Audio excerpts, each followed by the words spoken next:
Good morning, grade 7s. Today we want to discuss the short story, the novel, and the novelette. Now, you all know what a short story is, and you know what a novel is. It's quite a lengthy thing to read. It could be a book of 300 pages. Now, a novelette is something in the middle. It's longer than a short story. It's not 5 or 6 pages. It might be 54 pages, but it's not a novel, which can be hundreds of pages. Now, on page 107, please find the page 107. Pause the video before we start discussing it. Right, let's continue. In the middle of page 107, you'll see key features of a novelette. I want to add to that key features of a short story and of a novel.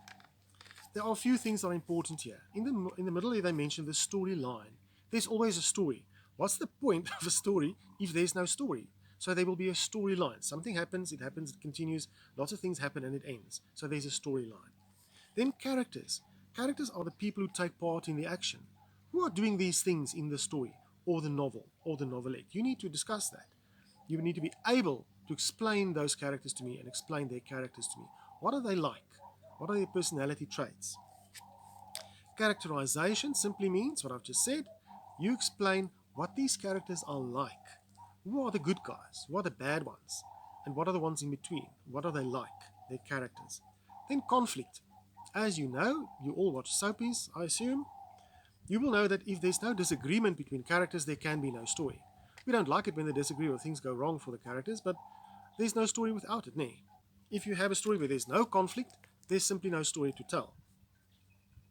Conflict, of course, is when you do not agree on something, in case you wondered.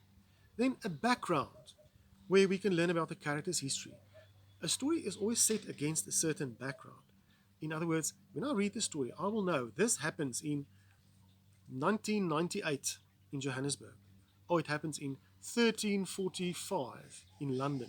So we'll know the background is very different. The politics, the people, the way they live, all those things form part of the background.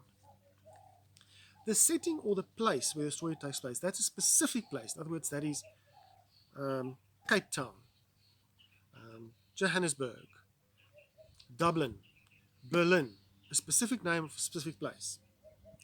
A narrator, or the person who tells the story. Now, we know that the narrator can make or break a story. If I tell a story to you in a certain way, I can make it very interesting. Someone else might tell the very same story to you, but in such a way that no one's interested. It depends on the narrator, the storyteller, to make the story interesting to all of us who listens to it or who read the story. Then the theme, or the message or main idea of the story. That's very important.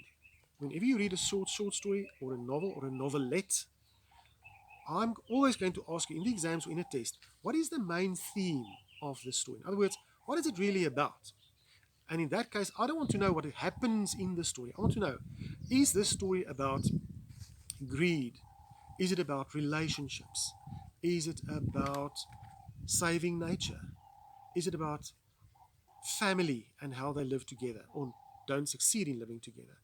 There's a theme. The narrator is not going to tell you at the beginning of the story, people, this is my theme for the story. He or she will know that you will read the story and you will know this was what the story was all about. That was what the theme of the story was. And that is my story for today. Have a good day.